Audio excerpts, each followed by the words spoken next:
4월 30일 법률방송 로투데이 시작하겠습니다. 첫 소식입니다. 고 김대중 전 대통령에 대한 국정원 뒷조사에 협력해 수억 원의 국고를 손실하고 억대의 뇌물을 수수한 혐의로 재판에 넘겨진 이현동 전 국세청장에 대한 1심 첫 공판이 오늘 열렸습니다. 이 전 청장 측은 자신에 대한 공소장 혐의는 검찰 추측에 의한 것이라며 혐의를 전면 부인하는 취지로 진술했습니다. 조현경 기자가 재판에 다녀왔습니다. 이현동 전 국세청장은 5일 전 첫 공판 준비 기일과 비교해도 눈에 띄게 수척해진 모습으로 오늘 첫 정식 재판에 나왔습니다. 이 전 청장은 고 김대중 전 대통령에 대한 국정원 뒷조사, 이른바 데이비드슨 공작에 관여하고 국정원으로부터 억대 뇌물을 받은 혐의입니다. 검찰은 김대중 전 대통령의 해외 비자금을 추적하는데 국고 5억 3,500만 원을 손실하고 국정원에서 1억 2천만 원의 뇌물을 받았다고 공소 요지를 설명했습니다. 이현동 당시 국세청 차장이 원세훈 국정원장으로부터 DJ 비자금을 추적해달라는 전화를 받고 국세청 국제조세관리관에게 지시해 시작된 일이었다는 게 검찰의 설명입니다. 즉 이현동 전 국세청장이 김대중 전 대통령에 대한 국정원 뒷조사에 처음부터 관여했고 국세청 조직까지 동원했다는 것이 검찰 공소 내용입니다. 이에 대해 이현동 전 국세청장 측은 일단 국세청 국제조사관리관으로부터 관련 내용을 보고받은 사실 자체는 인정하면서도 범죄 성립 여부에 대해선 전부 부인했습니다.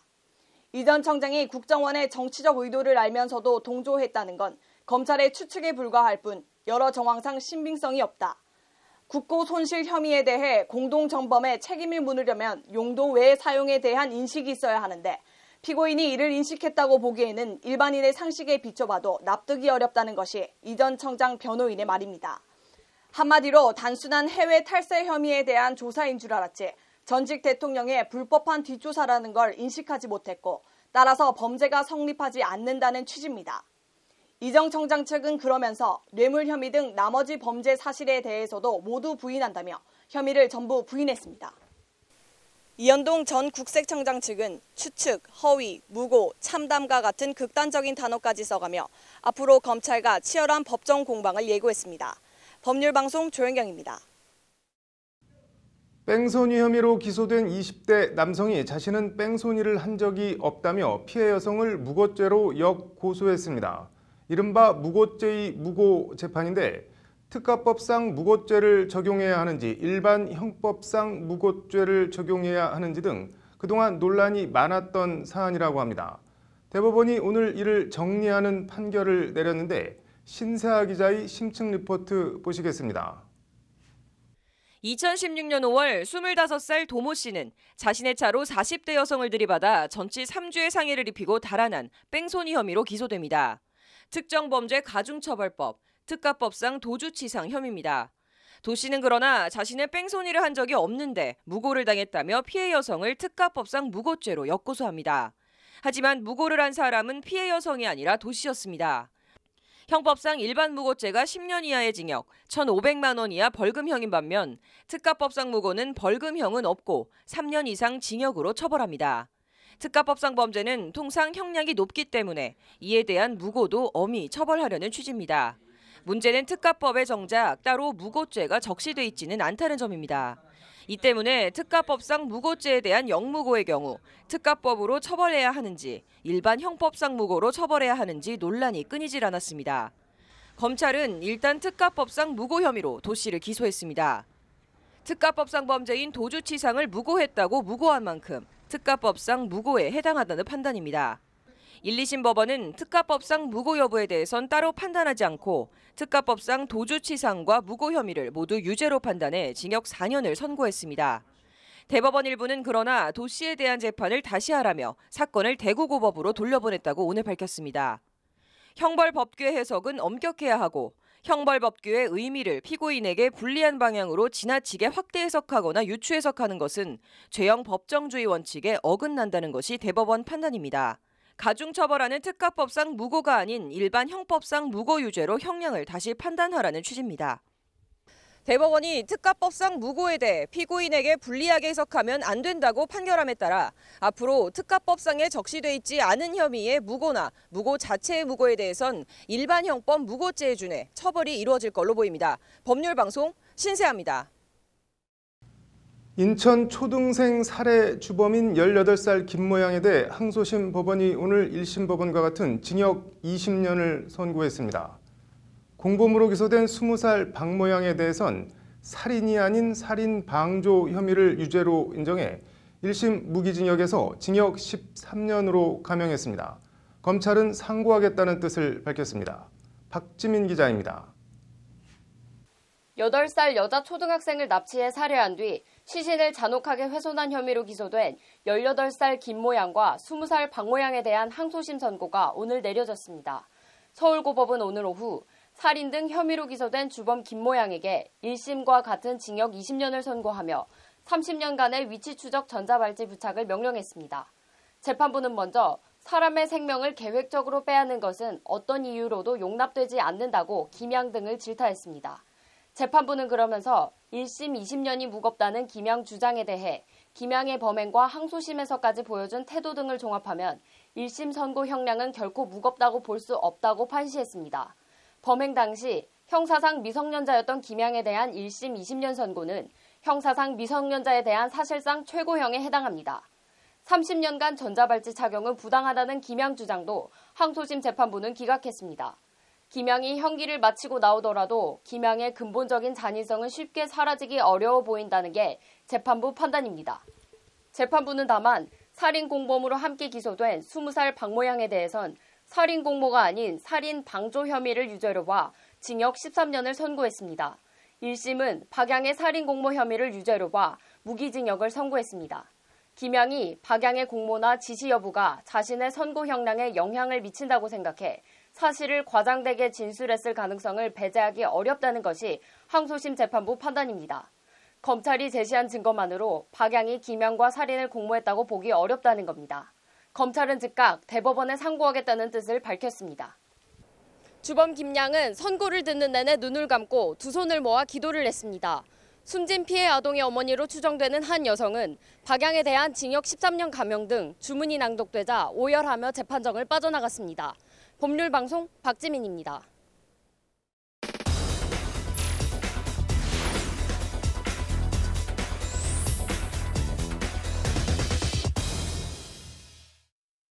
조현민 전 대한항공 전무가 내일 경찰에 소환됩니다. 이슈플러스 한진 조양호 회장 일가 얘기해보겠습니다. 장한지 기자 나와 있습니다. 장 기자, 조현민 전무가 내일 소환된다고 하는데 법적으로 혐의가 어떻게 되나요?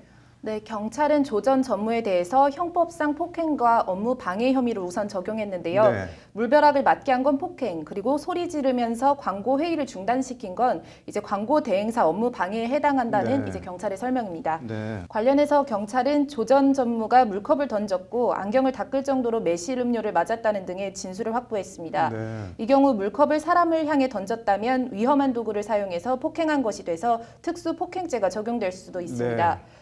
한진 총수 일가 구설이 끊이지 않고 있는데 조현아 전 부사장은 이혼 소송 벌이고 있다면서요?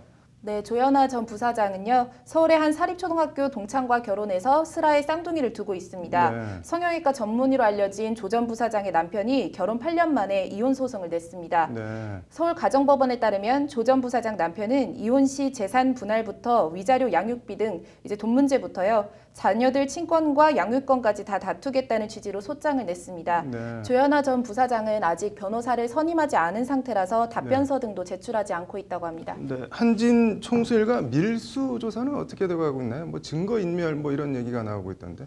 네, 한진 총수 조양호 회장이 네. 증거 인멸을 한 거 아니냐 이런 논란인데요. 네. 조 회장 자택 앞에서 파쇄된 문서가 가득 담긴 50리터짜리 반투명 비닐봉지가 발견됐다고 하는 건데요. 네. 파쇄된 문서 내용들이 손으로 쓴 메모, 금융당국 고위 관계자 명함, 네. 통장, 귀금속 품질 보증서 등이라는 겁니다. 네.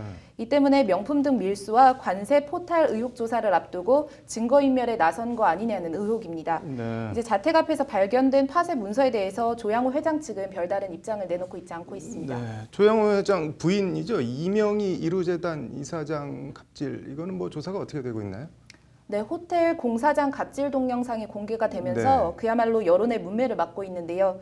관련해서 이주민 서울지방경찰청장은 오늘 오전 기자간담회에서 일단 피해자 확보에 주력하고 있다. 인천경찰청에서 일부 피해자로부터 1차 진술을 받았다고 밝혔습니다. 네. 계속해서 여러 의혹들에 대해 피해자를 찾고 있다는 것이 경찰의 설명인데요. 네. 관련해서 이제 운전사에 대한 폭행을 하는 갑질 의혹에 대해서 이제 이명희 이사장이 거액의 보상금을 미끼로 이제 피해자를 회유하려 했다는 의혹까지 나와서 한진 사주 일가들이 이래저래 사면초가 상황에 놓여 있습니다. 네. 그런데 뭐 사주 일가의 이런 전횡이나 농단 같은 거를 뭐 좀 제도적으로 견제하거나 그럴 수 있는 수단은 전혀 없는 건가요? 네, 사주 일가를 퇴진시키려면 이사회에서 그런 결정이 내려져야 하는데요. 네. 사실상 사주 일가가 임명한 이사회에 이런 역할을 기대하는 건 어렵습니다. 네. 그래서 대안으로 거론되는 게 이른바 소액주주들이 표를 몰아주는 집중투표제랑 네. 이제 사주가 선임한 이사회에서가 아닌 별도의 독립적인 감사위원을 선임하는 감사위원 분리 선임제도 도입 등인데요. 네. 상법을 개정해서 집중투표제와 감사위원 분리 선임제도를 도입하면 네. 사주 일가의 전횡과 비리를 어느 정도 견제할 최소한의 장치가 된다는 것이 이제 도입 찬성 쪽의 주장이고요. 네. 재계는 경영권 침해 등을 이유로 당연히 반대하는 입장입니다. 네. 뭐 무슨 갑질 사태가 터지면은 실컷 욕만 하고 마는 게 아니라 뭔가 갑질을 차단할 수 있는 제도적인 장치가 좀 마련됐으면 좋겠네요. 잘 들었습니다.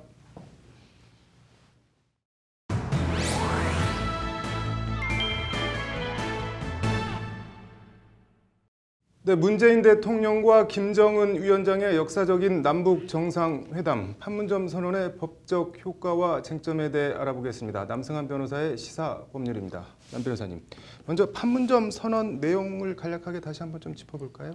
네, 그 한반도에 전쟁 없는 새로운 평화 시대의 개막을 천명하고 네. 화해와 평화, 번영의 남북 관계를 선언합니다. 크게 한 3가지 정도 내용이 네. 있는데요. 남과 북은 남북 관계의 전면적 획기적인 개선과 발전을 이룩한다. 뭐 이런 네. 내용인데 특히 이 내용 중에 이제 14선언 합의 사업 적극 추진한다. 네. 뭐 철도 도로 연결을 하고 현대화한다. 이런 조항이 네. 있습니다. 그리고 남과 북은 군사적 긴장을 완화한다. 그리고 전쟁 위험 해소를 한다. 이런 네. 노력.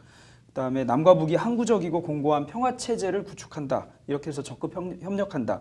이런 내용들을 담고 있습니다. 네. 현 수준에서 담을 수 있는 거는 다 담은 것 같은데 이 판문점 선언의 법적 효력은 어떻게 되나요?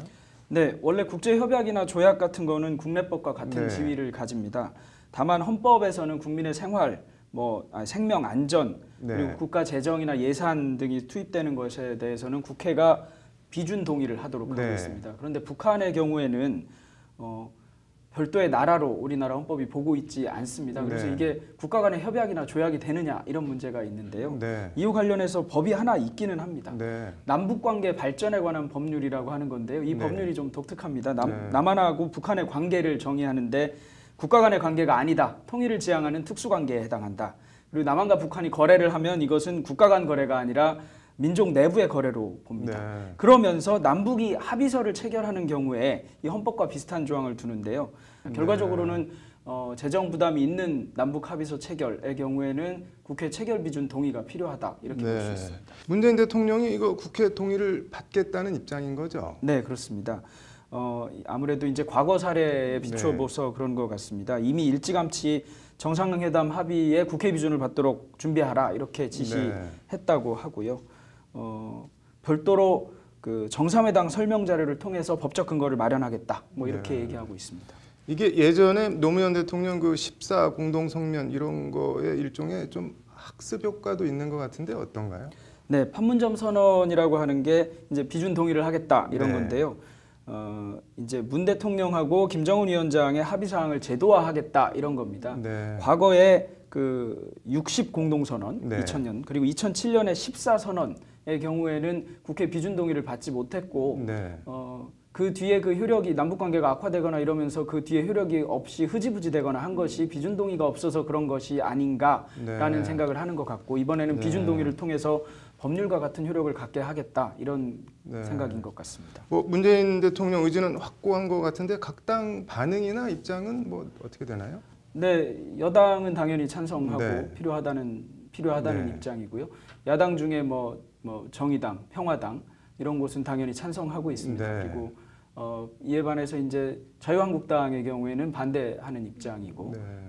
또 바른미래당의 경우에는 약간 유보적인 입장을 취하고 네. 있는 것 같습니다. 법률적으로 숫자가 되는 거하고 정치적인 네. 계산이 크게 차이가 있어서 네. 법률가들로서는 가끔 그런 게 잘 이해가 안 되기는 네. 합니다. 이런 역사적인 의미가 있는 것을 숫자가 되니까 통과시킨다고 할 때에 네. 통과시키는 여당의 정치적 부담이 있을 수 있고요. 또 네. 반대로 통과가 국회에 가면 될 것인데 굳이 반대를 하는 경우에도 마찬가지로 네, 정치적 네. 부담이 있지 않을까 이런 생각이 듭니다. 쌍방이 다 네. 정치적 부담을 가지고 있는 것이라서 뭐 결국 타협에 의해서 해결하고 좋은 결과가 나왔으면 좋겠다 네. 이런 생각, 아주 원론적인 생각이긴 네. 한데 그런 생각이 듭니다. 이게 지방선거 국면에서 어떻게 영향을 미치냐에 따라 한국당의 입장이 조금 바뀔 것 같긴 한데 뭐 지켜봐야 될 일인 것 같네요. 오늘 잘 들었습니다. 이어서 법조계 소식 전해드리겠습니다. 정부는 오늘 국무조정실 주재로 법무부, 국세청, 경찰청 등 43개 기관이 참석한 가운데 갑질 대책 마련을 위한 범정부회의를 열고 공공분야 갑질 근절 종합대책을 6월 말까지 내놓기로 했습니다. 정부는 법령, 제도 개선 등을 통한 갑질 사전 예방, 갑질 조기 적발 시스템 마련, 처벌 및 관리자 책임 강화, 피해 회복 지원 등 단계별로 구체적 대책을 수립하기로 했습니다. 드루킹 측으로부터 500만 원을 받은 사실이 드러난 김경수 의원 보좌관 한모 씨가 오늘 청탁금지법 위반 피의자 신분으로 서울경찰청에 소환됐습니다. 경찰은 한 씨 조사 결과를 검토한 후 조만간 김경수 의원을 소환 조사할 방침입니다. 대법원이 법조 경력 5년 이상 경력법관 임용 절차를 대폭 개선해 시행합니다. 이번 임용부터는 법관인사위원회의 서류심사를 거쳐 법률 서면 작성평가, 실무 능력평가, 인성역량 평가 면접 등으로 6개월간 진행됩니다. 지원자는 대법원 홈페이지에서 지원서를 내려받으면 되며 접수 기간은 내달 14일부터 18일까지입니다. 박상기 법무부 장관은 오늘 오후 정부 과천청사에서 신임 검사 47명 인관식을 열고 임명장을 수여했습니다. 박 장관은 인사말을 통해 국가 법질서를 수호하고 국민의 생명과 재산, 인권을 보호해야 하는 막중한 소임에 진력해달라고 당부했습니다. 4월 30일 법률방송 로투데이 마치겠습니다. 시청해주셔서 감사합니다.